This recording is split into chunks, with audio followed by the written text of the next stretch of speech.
Okay, good morning guys. Maverick only in the house. I'm inside my car right now. Bibili lang ako ng pandesal. We're inside my 1989 Toyota Crown Super Saloon only. So, alam niyo umaandar. The fuck? Ano ba yan? Hupal mga driver talaga. Okay, so nakita nang andar ako eh. Kakat pa, no? Dami talagang hoops na driver ha. Kaya mga kupal na driver dyan ha, tumino kayo. Okay, so tayo ngayon sa Scriva Drive, malapit sa village ko. So bibili lang tayong pandesal kasi nautusan tayo ni Amber Heard. Okay, so update lang kaya ako nag-video. Pinapakita ko lang sa inyo yung maandar tong Crown ko, bagong overhaul. And it took me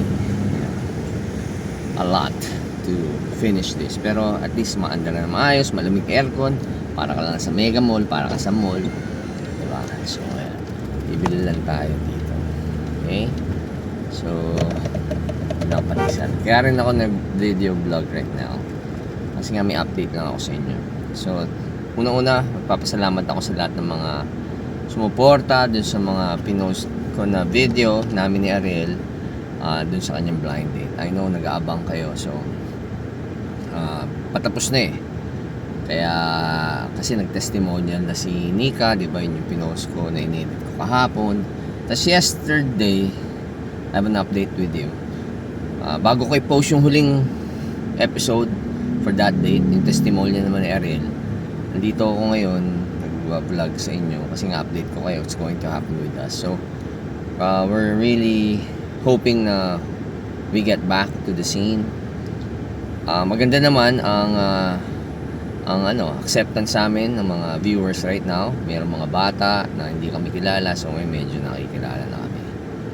Madami nagsasabi, ang ganda mga nababasa ko sa comments na kami daw yung original na King of Reality, or mauna na nag-shoot mga reality TV, which is totoo naman, which is what you call vlogging right now. Kasi during that time, wala naman kaming wala mga ganitong camera na pwede mong hawakan lang tapos malaki yung gig, di ba, ng hard drive na anytime you can do, and then you can post it right away. So talagang production kami kasi we were run by a network, may network na ma-handle sa amin, tapos bibigyan kami ng buong crew, and then susundan lang yung buhay namin. So that was vlogging during our time, which is early 2000. Pero ngayon nga, ganito na ngayon, so we're doing this like this. Hopefully, pag nagkaroon kami ng bagong show ni Ariel, then it will be just like it was before, diba? Pasensya na kaya, hindi ko nadala yung shades ko eh. Okay, so yun, so bago bumiling pandesal, bibigay ko lang sa inyo update. Siguro patayin ko naman tumakin na ng kotse. Lamig, diba? Fuck. Toyota Crown 1989. Yeah. Ito reality to guys, hindi ko ini-edit to. Usually edit ko lang kung ano. Okay, sorry guys, napindot. Tinanggal ko dito sa holder niya. Okay, holder niya bling bling din. Terno yan ng rear view mirror natin. Okay, so yan, so ganito na lang muna para so lalabas ako sa kotse. Okay, so ano ba sinasabi ko? Pag ako ituloy, pakita ko lang sa inyo kung gaano kakinis tong preserve natin na Crown. The fuck? Actually, sa totoo lang po, dito ko lang ginagamit ito pambili ng pandesal dyan sa balay. Ayan o. Dito bumibili ng pandesal eh, pag gusto ko kumain ng pandesal. So, ito yung Crown natin. Ayan o. O, yan. Actually, ang dami nang pumupuri dito. Well, actually, hindi ko pa sineset up na maayos to. Stock pa lang yan ha. Binuhay ko lang. Pero buo na yan. Ang ganda, di ba? What the fuck? Dalawa ganyan natin. Meron pa tayong deluxe. So, ayan. Iniinggit ko lang kayo, guys. Kasi ako, masaya na ako. Ganito kotse ko. Tapos bibili lang ako ng pandesal dito. Dito ko lang ginagamit yan. Kasi nga, I learned na I really have to, enjoy your life. In every moment that you have every day, enjoy mo lang. So ako, ini-enjoy ko. Ganito, enjoy na ako. Nag-drive akong lumang kotse. Chikas, init pa. Hi ate, good morning. Morning ate. Ate, init. Okay, so, ayan, ito yung Crown natin. Okay, so going back, meron lang akong ikwento sa inyo. Tumawag sa akin si Ariel kahapon. Interviewin daw kami ni Julius Babaw, kaming dalawa. So this would be the first time na interviewing kami ni Julius ng sabay. So abangan nyo yun, diba? Abangan nyo yun. So it would be good. So siguro I will also vlog it while we're being interviewed para I can post it also on my channel and you can watch it sa channel ni Julius Babaw, yung Julius Babaw Unplugged. And with regards dun sa date ni Ariel with Nika, so after this ipopost ko na, edit ko lang, so makikita nyo naman yung testimony ni Ariel kung paano natapos. And hopefully meron pa akong mainit si ate. Hi ate. Meron pa akong mga mapapadate sa kanya. Maghahanap tayo ng mga chikas. Okay, so yun lang, bibili lang muna ako ng pandesal dito sa balay. And I'll be back. Okay, so enjoy. Sabi ko nga sa inyo, enjoy every moment that you have. Whatever toy you have, car, girls, anak, asawa, just enjoy them every day. Okay? Just like me. Enjoying my 1989 Toyota Crown Super Saloon. Only. What the? Ganda, diba? Only.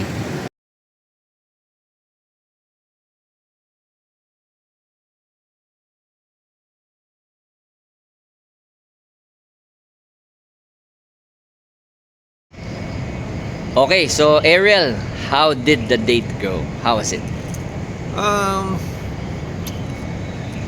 Yung totoo, seryoso to. Oh, seryoso nga to. Okay. Hindi, alam mo, Mab, sa totoo lang. Nahiya nga ako. Bakit?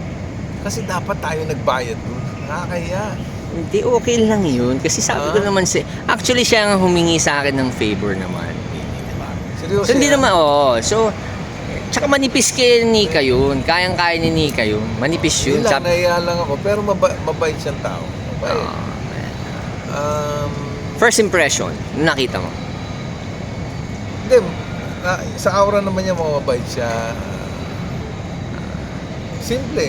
Simple naman. Na may mukhang mamahalin yung mga niya. Mahal ng buhok nun, 14,000. 14,000 daw. Oo, di ba? Sa akin kasi, alam mo naman, as a Christian, medyo spiritual na tayo eh, di ba? Medyo okay naman, importante. Parang hindi ako naniniwala. Parang hindi ako makapaniwala. Hindi ka ba naniniwala? Hindi. Parang. Kasi kung, kunyari, dati ko, hindi. Kung nung dati ka, anong magiging reaction mo sa ganyang klaseng blind date? Hindi naman kita prenang. Dati prenang kita, pero prenang pa kita? Di na ngayon. Ano sasabi mo? Alam mo sabihin, kung yung dating Ariel, Oo, yung dating Ariel. siyempre yung dating Ariel, ma-joke yun eh. Hindi, yung dating Ariel ba, makaka-type ba ng mga ganong klaseng, girls? Alam mo naman mga chubbiness eh, medyo malapit sa puso natin. Oo, di ba? Hindi, totoo naman eh. Di Kasi ba? nung araw kasi, ang pinakilala mo naman sa akin nung araw, elepante. Oo, di ba? Hindi naman ganun si Nika eh. Hindi sinika. Yung dati. Yung dati. Oo, yung Elepante dati. nung araw eh. Oo. Tsaka isipin mo gumagastos siya ng 5,000 a week para lang daw sa turok para pumayat siyang katulad ni Aiko Melendez. Mahal yun. Di ba? Para yun. sa'yo, di ba? Tapos puro halaman lang ang kinakain. At least hindi ka mamahalan. Halaman. Bili ka lang ng mga pechay o bili ka lang ng mga repolyo. Halaman ng darak. Gigisa mo lang yung repolyo. Lalagyan mo ng darak na onte. Ba't naman may darak? Hindi, parang pepper lang naman yun. Hindi, pero kidding aside, how did the date go? Anong Mabait na tao, mabait na nila lang. At mukhang looking nga siya ng kompanyo. Mabait na tao to. Kaya nga, sayang naman, kawawa naman kung maloloko ng di ba? Alam mo naman tayo, pare, Christian na tayo, hindi na tayo. So wala ka na dun sa ganung stage na physical, material. Physical, hindi na masyado. Ito talagang hindi na physical. Pero hindi na rin material. Kasi may pera naman, di ba? Tsaka maganda ang posisyon sa buhay. So, manager, di ba? Manager. Manager ng bangko. Do you think, what? You can be... What do I think? You can be a companion to her? Like, hindi naman sa akin. Pag sabi mo companionship, pwedeng friendship, magsimula sa friendship, magpipickleball kayo. Shopping. Shopping. Sama mo siya magpaayos ng buhok, pakuko. It's too early to say that.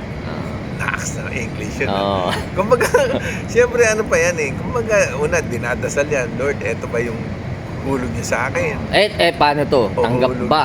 Kasi, siyempre, sabi niya, Roman Catholic siya. Ikaw, Christian na. So, is there a possibility? Katoliko siya, Christian Oo, ako. oo. Sa akin naman, Ano ba hindrance ba para sa iyo? sa akin naman pa sa ano eh, ang ano kasi dyan, ano ba ang relasyon mo sa Diyos? Kasi pag ikaw namatay, Maverick, pumunta ka sa langit, hindi ka naman tatanungin ng Diyos kung ano yung Religion mo. kung saan ka nakaanib. Oo. Ang titignan niya yung relasyon mo sa Kanya. So it's not a deterrent na magkaiba kayo ng Kasi pananampalataya. ano eh, Hindi ka natin naman masabi. nagdi-discriminate or Hindi, something. kasi katulad ko, kailan ba ako naging hardcore na Christian? Hindi natin masabi, di ba? Last Malay year mo, lang. Malay mo, after 2 years, naging Christian rin siya. So, I mean, hindi natin masabi yung darating na panahon. Pero may ma-expect pa ba yung mga viewers mo, Oo. o viewers natin na magsasama kayo ulit? Another, probably pickleball naman. Ganyan. Mag-50, Magpi-pickleball. pickleball. Oo, ganyan. Hindi ako marunong naman pickleball eh. Ano ba alam mo? Pickleball. Tinitikel yung ball mo. Hindi, pero okay, ito na lang. Kasi may message siya sa'yo. Kamusta na naman yung pickleball Hindi. eh? May message siya kasi sa'yo. Mapapanood mo yun. Ikaw naman, ano naman ang message mo kay Nika? Well, Nika, unang-una nakakaya sa'yo. Anyway, nagpapasalamat ako. Isipin mo, ikaw pa nag-treat sa amin. Si Mab kasi, ang kulit eh. Anyway, thank you for being nice, Nika. And nakikita ko naman maganda yung aura mo. I mean, yung kalooban mo, in short. Maganda yung kalooban mo. Sana lang mag-iingat ka sa mga magiging kakilala mo ulit. Baka may makilala ka ulit na bago, mag-iingat ka lang parati. And I hope na wag mo lang kalilimutan parati magdasal para kumbaga ibigay din sa yung tamang partner. Ganun din sa akin. Paano kung sabi ni Lord, ikaw yung partner para? Pag sinabi sa akin ni Lord na ikaw, why not? Oh, Di ba? yun na. Pero yung mga ganyan, siyempre, kailangan, nakausap ko pa, nagne-negotiate pa kami ng Panginoon eh. Di ba? Sige. Kumbaga tinatanong ko. Parang, Sandali. kailangan ko yata tanungin. Ako naman, Maverick, ano naman ang assessment mo? Hindi, nakita ko naman na mukhang okay naman kayo. Malalim yung mga usapan yung dalawa. And I think, if you have a space for her, kung kailangan niyang magpasama or what, wala ka namang ginagawa, at least libre ka merienda. Ganun lang. Di ba? Samahan mo lang. Kasi di natin alam di ba? Baka, kung pumayat siya, baka lugi ka pa, sabi ko nga sa'yo. Pero baka tumagal pa ng panahon yun. Pero, right now, I hope, you can be good friends with her. Teka, ito pwede mo ilagay sa una to. Ano naman naisip mo at ipinakilala mo ako sa kanya? Hindi kasi, actually, nung nakita ko nga siya sa park kasama niya si Tita J. Tapos napagkwentuhan namin nga yung just recently happened to her. And she was asking me na she wants to meet someone for companionship. Ikaw lang kagad yung naisip ko kasi alam ko nga, baka open ka. So, yun lang. Yun lang. Yun lang naman talaga. Hindi, tsaka iduwal mo nga. Dalawa tayo. Hindi, tsaka siguro alam mo, mahilig din ako sa chubbiness, di ba? Hindi naman, di ba? Meron. Pero wala, na tayo ngayon, medyo, ang importante yung kalooban niya.